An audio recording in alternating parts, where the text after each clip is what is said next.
very much, and thank you very much for asking me to be along tonight to give this lecture again, and to remember Mo Molan, to remember all of the good work that she did, and to lend, I think, positively to what Emma has just said, that not only is it a memorial lecture, but it's a charity and continues to do two works in the two areas that Emma has said, helping those who have disabilities and helping those who are need rehabilitation, and those people who are suffering from drug abuse. President, I want to thank you for all of the arrangements, including coming to the airport and collecting me. It's beyond the call of President. Listening to what you were telling me on the way here, and what you were telling me back in the hotel, it seems that you don't have much time to study. I know that doesn't apply to any other student in this room, but I do hope that after Christmas that you get an opportunity of doing a bit. And I know his big crisis this week is one of the speakers for Friday pulled out, so that's tomorrow's lecture's gone as well. So thank you, Thomas, for all the arrangements that are made. Just to say a few words about myself before I deliver this lecture.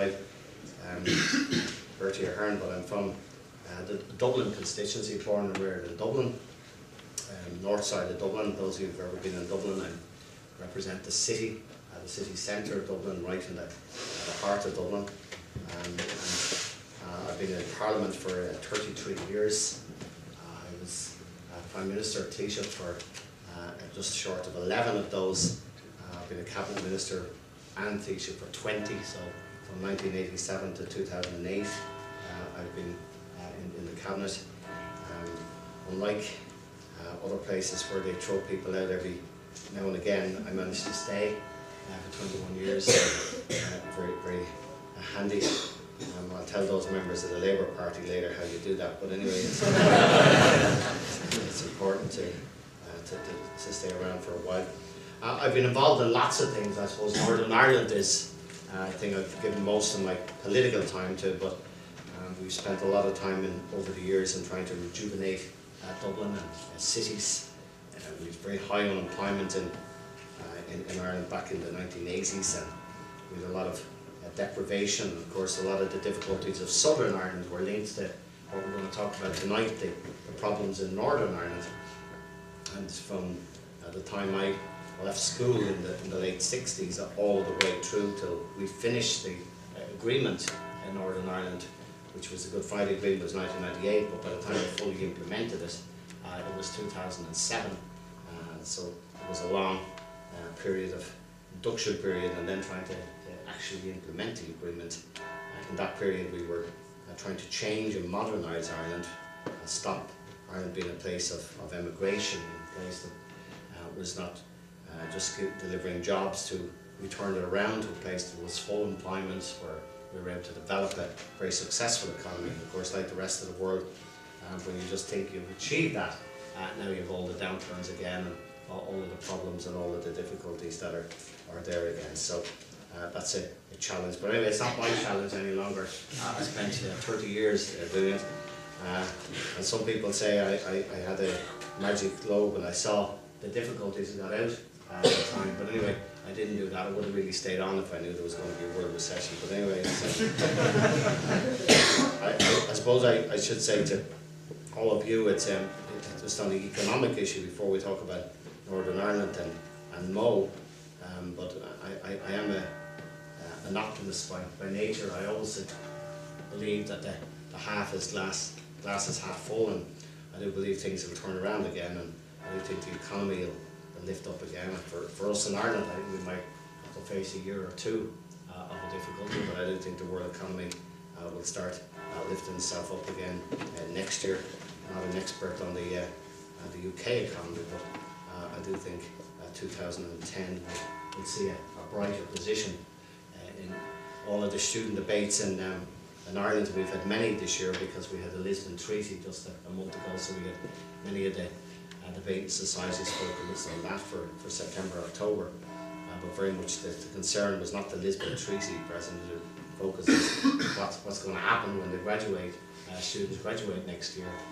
And we went through a period of 10, 14 years where practically everybody was leaving college for the last 10, 14 years, was gainfully achieving employment even before they packed up, depending on your faculty, but it was an extraordinarily good period for students. And all of a sudden, then you hit a period where even in information communication technologies, some of our good areas in industries and in construction, nobody is managing to get employment. So it is a difficult period, but I do think things will turn around. And we spent quite a lot of time in America over the last few months, and depending where you are and depending who you listen to, but overall I think they all believe that as we get through this winter, things will pick up again. So I hope it picks up very successfully for you. So President and Emma, I want to deliver this lecture and do justice to a great friend of mine, a great colleague, a person who I worked with for many, many years, and a very special person to Emma, but I think very special person to practically everybody in Ireland as well, and I'll explain why.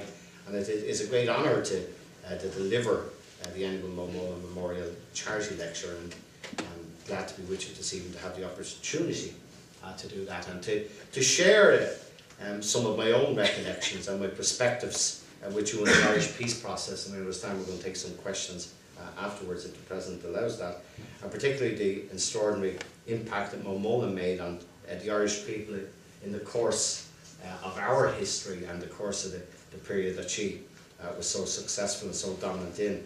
It's a pleasure to be President in your university here and to be with you in Durham Union, which is one of the largest debating societies in the whole of England, one with immense history and tradition. And I understand for 167 years this society has been at the cutting edge of student and civic debate in the campus, and it has helped, I know, shape the views and the debating skills of generations of leaders. And I can see why so many people like coming to here as a university. I've rarely seen a place that has such a beautiful cathedral at night, and haven't seen the inside.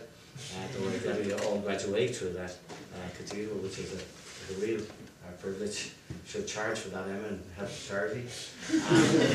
And also to see the castle and the beautiful place. And of course, being Irish, it's nice to see that you have a lot of good pubs on the way up as well. Pass them all on the way.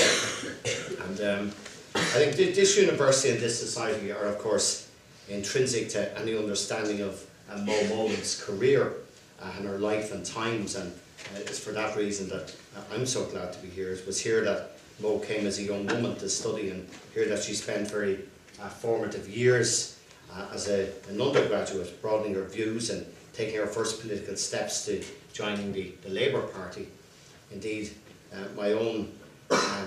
Mo's own ambition, our political perspective, was very much modelled by the topical debate that took place here in the society during her student days. And she candidly recalled her time here with the usual characteristic trace of good humour and sharp wit.